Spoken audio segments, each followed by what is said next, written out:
Hey,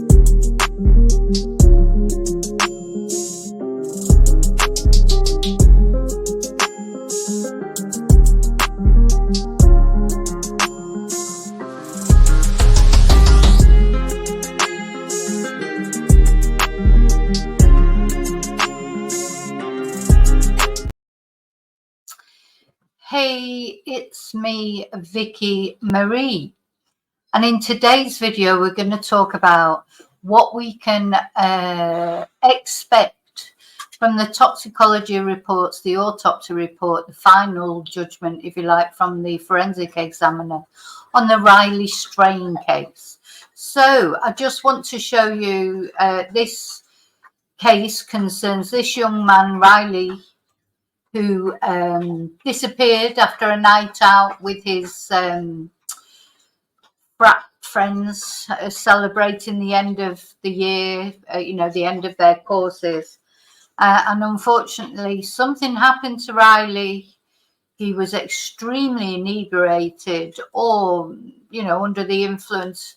The toxicology report will show exactly what he had in his system.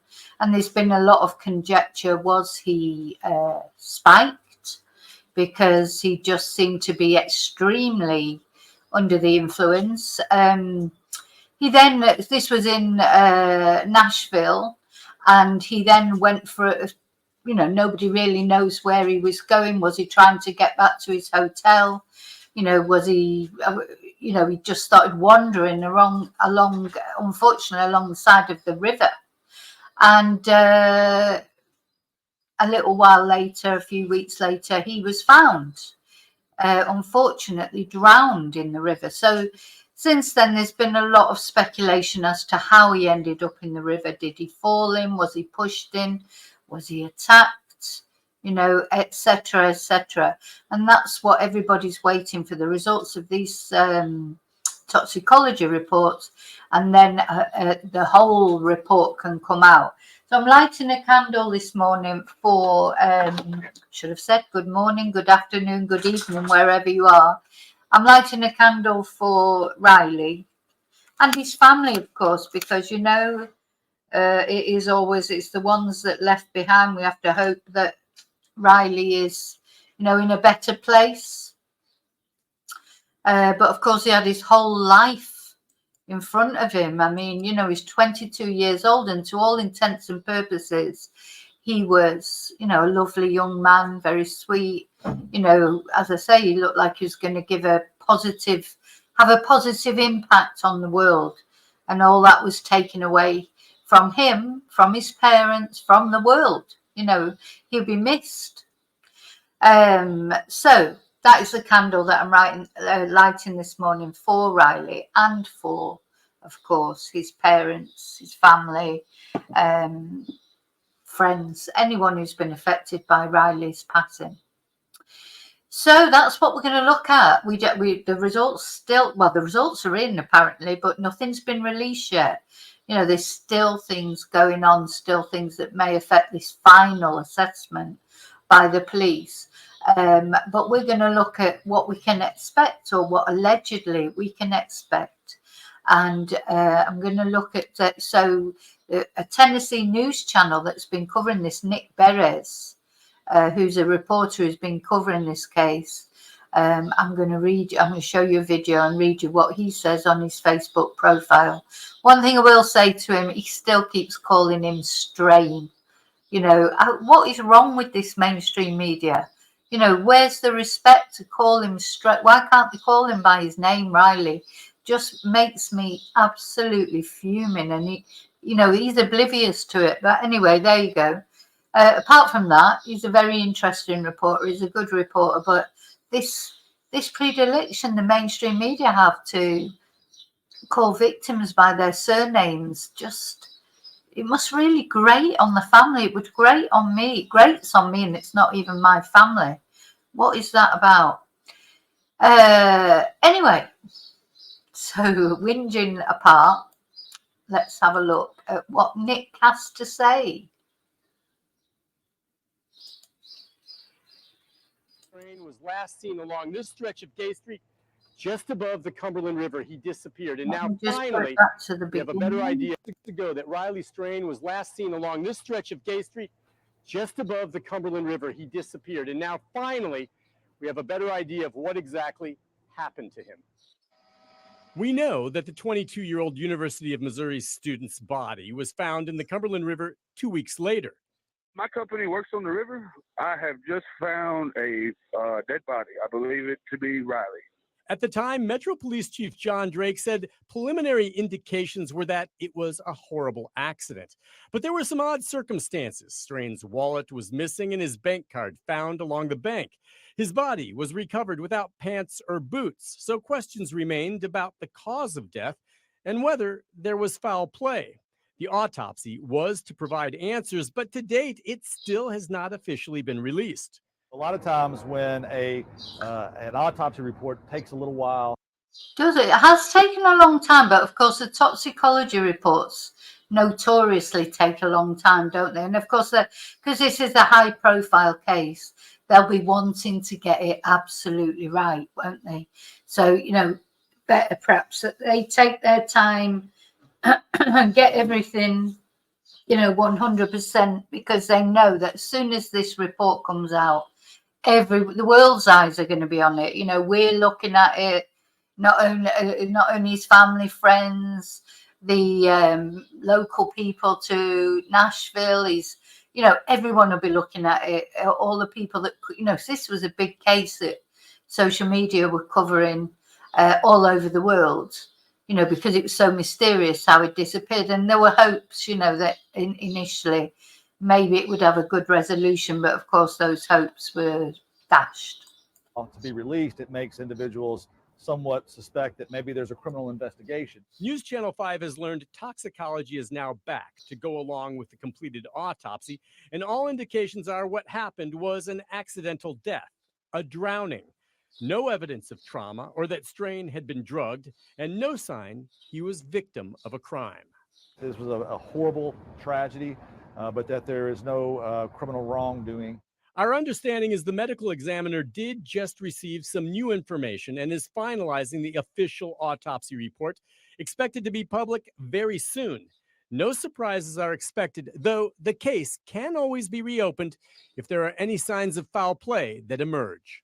There's nothing to stop the district attorney's office in the future if there's new evidence that comes to light. When the full autopsy report is completed, it will be sent likely next week to the district attorney.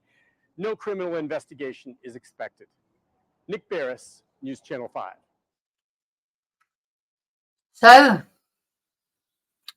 that's what he says. And I just want to show you his Facebook page where he really more or less reiterates exactly the same thing. I mean, how are Riley's parents going to take this? Because I think, you know, they just want answers. I think if it could be proven. Oh, God, where's it gone now?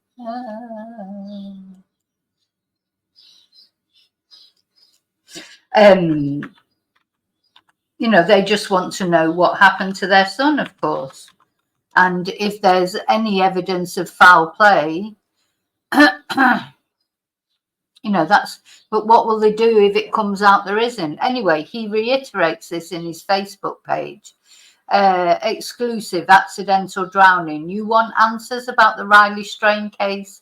I know many of you have questions. Here you go. As many of you who have closely followed this case know, Metro Police pulled Strain's Riley's body from the Cumberland River more than 2 months ago. Since then, we've been waiting for the full autopsy results. There are questions about the high-profile case. How exactly did Riley die? You know, he just keeps doing it. He just keeps calling him Strain. Sorry, Nick, you're just offensive doing that. Was there foul play? I've learnt from sources close to the case the full autopsy will likely be accidental drowning. We know that the 22-year-old University of Missouri student's body was found in the Cumberland River 2 weeks after he disappeared. And at the time, Metro Police Chief John Drake said preliminary indications were that it was a horrible accident, but there were odd circumstances Riley's wallet was missing and his bank card was found on the bank. Also, his body was recovered without pants or boots. So questions remained about the cause of death and whether there was foul play. So yeah, it was strange that his wallet was missing and his bank card was on the bank. Remember, the TikTokers found his bank card, and his boots and pants were not on his body. Now, I wondered if he'd stopped like to have a wee somewhere and obviously not took his pants off, but maybe undone the button on his pants or the buttons and then fell into the water, because, you know, we saw the video. He was extremely inebriated. He wasn't in control of his faculties. So is a possibility that he undid his buttons. And where are his pants and his boots as well? I mean, you know, he had massive feet. Where are they? That's what I would say. I mean, if they haven't found his pants or boots, I mean, surely they would have just floated on the river or been recovered at some point since by workers like Riley was. Seems so. Where are his pants and boots? That's what seems strange to me. But anyway. So the autopsy was to provide answers, but to date it still has not officially been made public. So we can expect that next week, I think. And it has led to speculation there might be some type of cover-up or a criminal investigation. Neither is the case. According to Nick, you know, I disrespect victims' burials. I've learned it took a while, but toxicology is now back, and with the completed autopsy, all indications are what happened was an accidental death and drowning. No evidence of trauma or that Riley, not Strain, had been drugged, and no sign he was the victim of a crime. Now, my understanding is the medical examiner's office did just receive some new information on the case and is still finalising the official autopsy report, expected to be made public soon. But barring any unexpected new developments, there will be no surprises, and the conclusion will be that Riley Strain was a victim of an accidental drowning. But keep in mind, the case can always be reopened if any new evidence to the contrary comes to light. I know Riley Strain's family is also seeking answers. Wonder what they think of you keep calling him Strain all the time. They ordered a separate autopsy and had a private investigator look into what happened. Perhaps more to come, a sad and tragic case. Yeah, sorry, but you're not very respectful, Nick. Keep calling him Strain is offensive. In fact, I'm going to comment on that. I have commented on it before.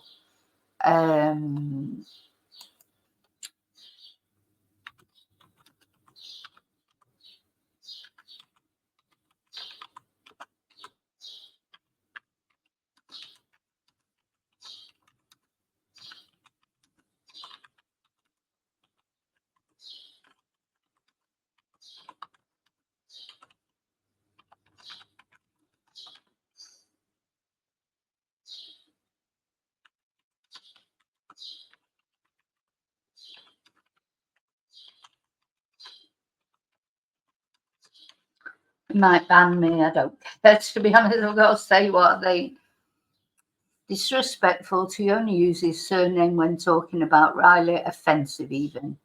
Just is. Very offensive in my eyes, but then, you know, that's a bugbear of mine, complete bugbear of mine. So Nick will probably, well, he probably doesn't even read his comments. He's got like thousands of followers.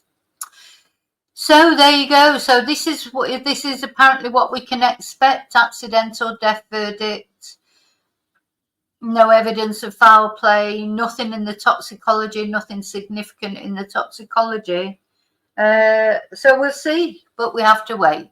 So those results will come next week. But, you know, I'm just sending prayers out to his family. So in the meantime, they've accepted his degree for him. You know, he graduated from university, and we watched that. His parents went along and accepted his certificate, etc.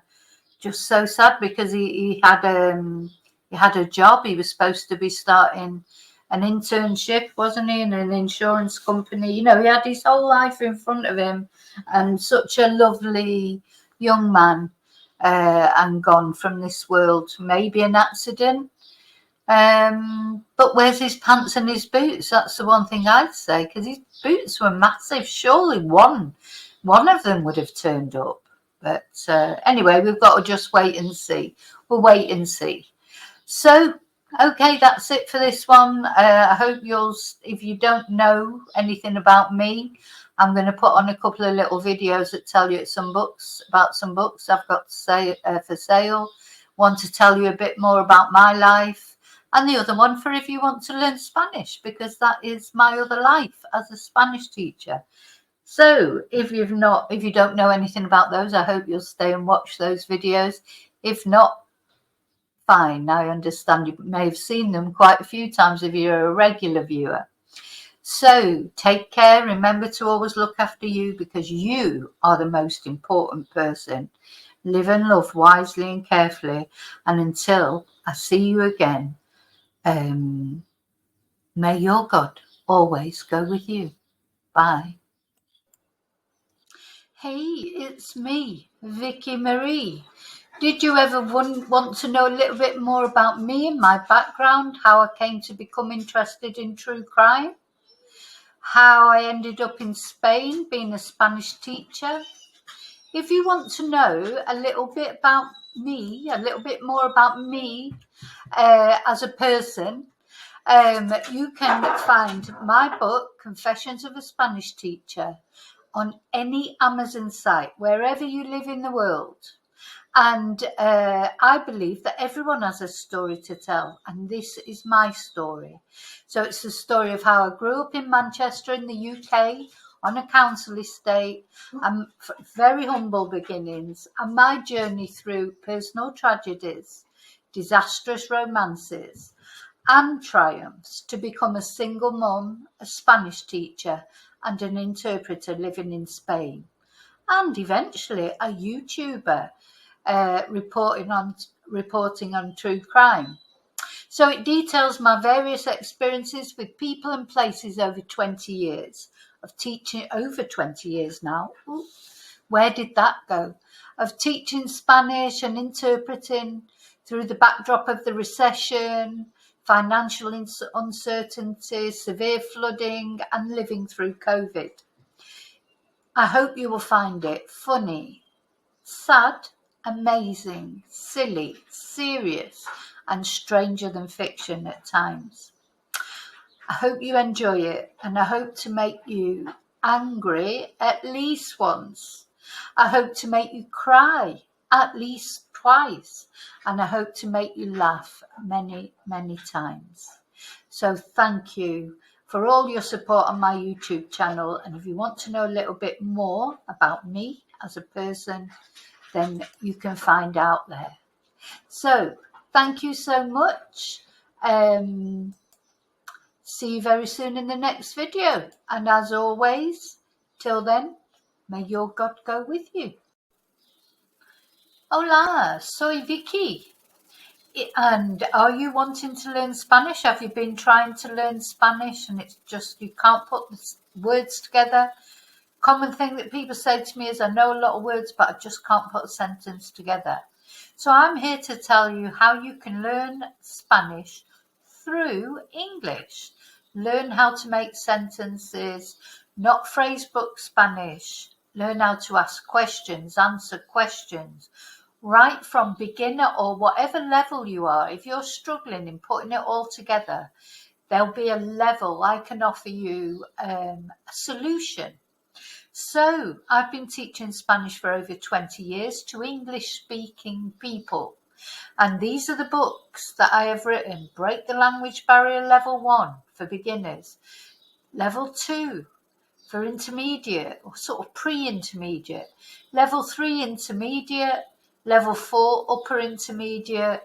And level 5 for advanced.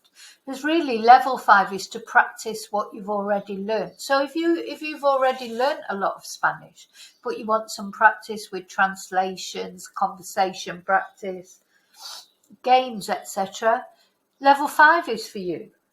if you know more than level 1, in other words, you know how to already speak in the present tense.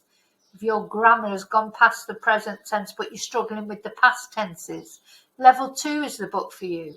All these books are available on Amazon. Any Amazon, wherever you are in the world that you want to learn Spanish, you can order one of my books from Amazon.